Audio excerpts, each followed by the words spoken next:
إِنَّا آمَنَّا بِرَبِّنَا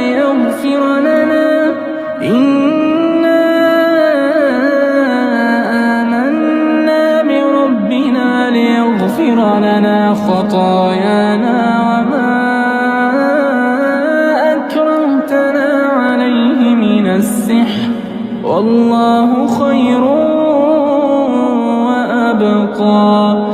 إِنَّهُ مَن يَأْتِ رَبَّهُ مُجْرِمًا فَإِنَّ لَهُ جَهَنَّمَ لَا يَمُوتُ فِيهَا وَلَا يَحْيَىٰ، وَمَن